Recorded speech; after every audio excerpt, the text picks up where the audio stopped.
जेव्हा पीडित म्हणजे फिर्यादी कायद्याचा अभ्यास करतो तेव्हा न्यायव्यवस्था का घाबरते?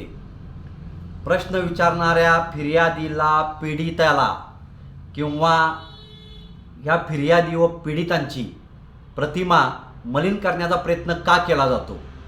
वारंवार या फिर्यादींची, पीडितांचा अपमान करून त्यांचे खच्चीकरण का केले जाते? तुमच्यावर अत्याचार झाला, अन्याय झाला, तुम्ही पोलिसांकडे गेलात, न्यायालयात गेलात, तिथे तुम्ही हात जोडून उभे राहिलात, रडलात, हतबल झालात, तर व्यवस्था तुमच्याकडे सहानुभूतीने बघेल. पण समजा तुम्ही रडणं थांबवलं, तुम्ही कायद्याची पुस्तके उघडली, तुम्ही कलमांचा अभ्यास केला आणि न्यायालयात उभं राहून पूर्ण आत्मविश्वासाने व्यवस्थेला प्रश्न विचारायला सुरुवात केली, तर काय होईल? त्या क्षणी व्यवस्थेच्या नजरेत तुम्ही पीडित राहत नाही, तुम्ही माथे फिरू, चतुर किंवा व्यवस्थेला त्रास देणारे ठरवले जाता. नमस्कार, मी उदय ओंकार. जनहितार्थ जारीमध्ये आपणा सर्वांचे स्वागत आहे. आज आपण एका अत्यंत वेदनादायी आणि कटू सत्यावर बोलणार आहोत. सजग पीडित आणि न्यायव्यवस्थेचा अहंकार. समस्येचे मूळ पीडित म्हणजे फक्त एक हतबल.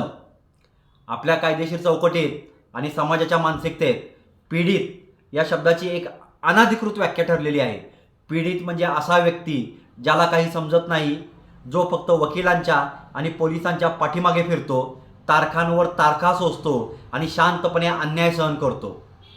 पण जेव्हा एखादी व्यक्ती या चौकटीतून बाहेर पडते, जेव्हा ती स्वतः RTI टाकते, RTI म्हणजे माहिती अधिकार, कलमांचे दाखले देते आणि स्वतःच्या केसची ट्रॅकिंग म्हणजे स्वतःच्या केसचा मागोवा जेव्हा स्वतः करते, तेव्हा प्रशासनाला आणि न्यायिक यंत्रणेला धक्का बसतो. कारण आपल्या प्रशासकीय व्यवस्थेला याचना करणारे म्हणजे आपल्या प्रशासकीय व्यवस्थेला याचना करणाऱ्यांची सवय झाली आहे, हक्क मागणाऱ्यांची नाही. सजग पीडितेचा वारंवार अपमान का केला जातो याची काही मुख्य कारणे आहेत. अशा अभ्यासू पीडितांचा कोर्टात किंवा पोलीस ठाण्यात वारंवार अपमान का केला जातो याची मुख्य 3 कारणे आहेत. कारण नंबर 1, अहंकाराचा संघर्ष. न्यायालयीन आणि प्रशासकीय यंत्रणेतील काही घटकांना नागरिकांवर सत्ता गाजवण्याची सवय असते. जेव्हा एखादा सामान्य नागरिक कायद्याची भाषा बोलू लागतो, तेव्हा सरकारी अधिकारी किंवा वकिलांना वाटतं की त्यांच्या ज्ञानाला आणि अधिकाराला आव्हान दिले जात आहे. यातूनच तुम्ही आम्हाला कायदा शिकवू नका असे उद्गार बाहेर पडतात.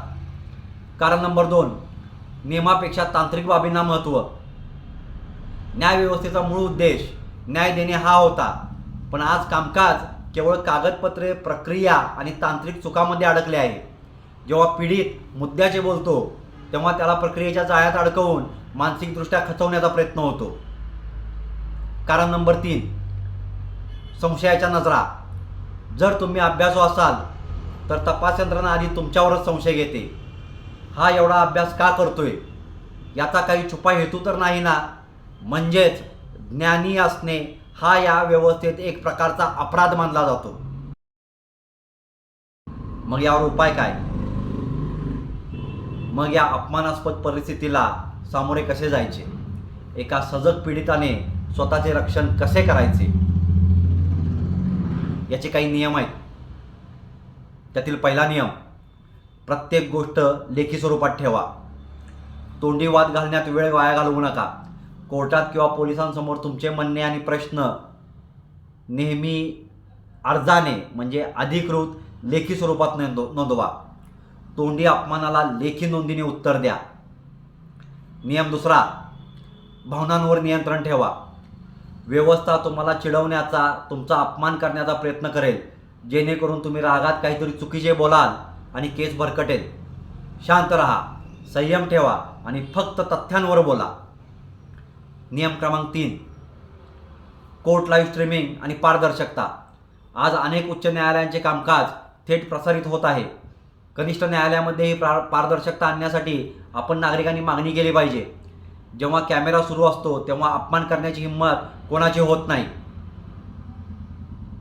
हे काही नियम आहेत जे फिर्यादीने 100% पाळले पाहिजेत किंवा पीडिताने 100% पाळले पाहिजेत. शेवटी एकच सांगेन, जर तुम्ही कायद्याचा अभ्यास करून स्वतःच्या न्यायासाठी लढत असाल आणि व्यवस्था तुम्हाला अपमानास्पद वागणूक देत असेल तर लक्षात ठेवा, चुकीचे तुम्ही नाही, ही व्यवस्था आहे. एका सजग पीडिताचा लढा हा केवळ त्याचा वैयक्तिक लढा नसतो, तर तो या गंजलेल्या व्यवस्थेला बदलण्यासाठी दिलेला एक धक्का असतो. ज्ञानी असणे हा गुन्हा नाही, तो तुमचा अधिकार आहे. तुम्हाला या अनुभवातून कधी जावे लागले आहे का?